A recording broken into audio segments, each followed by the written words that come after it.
നമസ്കാരം, എൻ്റെ പേര് ലീജ. നമ്മുടെ ചാനലിലേക്ക് എല്ലാവർക്കും സ്വാഗതം. ഇന്ന് സദ്യ സ്പെഷ്യൽ പുളിയിഞ്ചി റെസിപ്പിയാണ്. വളരെ എളുപ്പത്തിൽ തയ്യാറാക്കാൻ പറ്റുന്ന ഒരു രീതിയിലാണ് ഇവിടെ കാണിച്ചിരിക്കുന്നത്. അപ്പോൾ ഇതെങ്ങനെയാണ് തയ്യാറാക്കുന്നത് നോക്കാം. അതിനുവേണ്ടി സ്റ്റൗ ഓണാക്കി ഒരു പാൻ വെച്ച് കൊടുത്തിട്ടുണ്ട്. അതിലേക്ക് 4 മുതൽ 5 ടേബിൾ സ്പൂൺ വരെ എണ്ണ ചേർത്ത് കൊടുക്കാം. എണ്ണ നന്നായി ചൂടായി കഴിയുമ്പോൾ 1 ടീസ്പൂൺ കടുകിട്ട് പൊട്ടിക്കുക. കടുക് പൊട്ടിയതിന് ശേഷം ഒരു 3 ഉണക്കമുളകും അല്പം കറിവേപ്പിലയും കൂടെ ചേർത്ത് മൂപ്പിച്ചെടുക്കാം.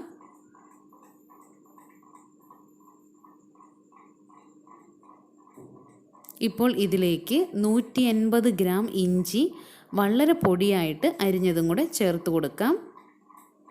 ഈ ഒരു രീതിയിൽ ചേർത്ത് കൊടുക്കുകയാണെങ്കിൽ പ്രത്യേകിച്ച് മിക്സിയിലിട്ട് കറക്കി പൊടിയാക്കേണ്ട ആവശ്യമില്ല. ഇതാണ് എനിക്ക് കുറച്ചുകൂടെ എളുപ്പമായിട്ട് തോന്നിയത്. നന്നായിട്ടൊന്ന് വഴറ്റിയെടുക്കണം. ഈ ഒരു രീതിയിലായിട്ടുണ്ട്, ഒരു പകുതി മൂപ്പായിട്ടുണ്ട്. ആ ഒരു സമയത്ത് നമുക്ക് ഉള്ളി ചേർത്ത് കൊടുക്കാം. ചെറിയ ഉള്ളിയാണെങ്കിൽ ഒരു 10 എണ്ണം വരെ ചേർക്കാം. സവാളയാണെങ്കിൽ ഒരു സവാള ചേർക്കുക. ഇതിൻ്റെ കൂടെ 3 പച്ചമുളകും കൂടെ അരിഞ്ഞത് ചേർത്തിട്ടുണ്ട്. അപ്പം നന്നായിട്ടൊന്ന് വറുത്തെടുക്കണം. മീഡിയം ഫ്ലെയിമിൽ വെച്ചിട്ട് തയ്യാറാക്കിയെടുക്കുക.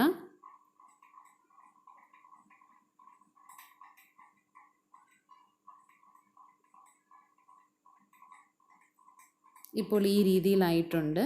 കുറച്ച് സമയം പിടിക്കും മൂത്ത് കറക്റ്റ് പരുവത്തിലായി വരാൻ. ഇതാണ് പാകം. ഈ ഒരു രീതിയിൽ തയ്യാറാക്കി എടുത്തിട്ടുണ്ട്.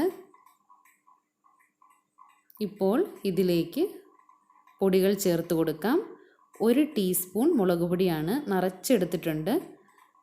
1/2 ടീസ്പൂൺ മല്ലിപ്പൊടി, 1/4 ടീസ്പൂൺ മഞ്ഞൾപ്പൊടി, 1/4 ടീസ്പൂണിനേക്കാളും അല്പം കുറച്ച് ഉലുവാപ്പൊടി, ഒരു 5 പിഞ്ചോളം കായപ്പൊടിയും കൂടെ ചേർത്ത് നന്നായിട്ടൊന്ന് ഇളക്കി കൊടുക്കാം.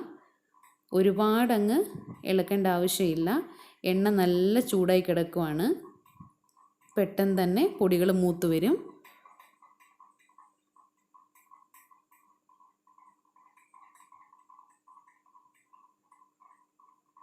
ഇതിലേക്കിപ്പോൾ ഒരു വലിയ നാരങ്ങ വലുപ്പത്തിലുള്ള പുളി പിഴിഞ്ഞതും കൂടെ ചേർത്ത് കൊടുക്കുവാണ്. ഇതിലേക്ക് ആവശ്യത്തിന് ഉപ്പും കൂടെ ചേർത്ത് കൊടുക്കാം. ഇനി നന്നായിട്ടൊന്ന് ഇളക്കി കൊടുക്കാം.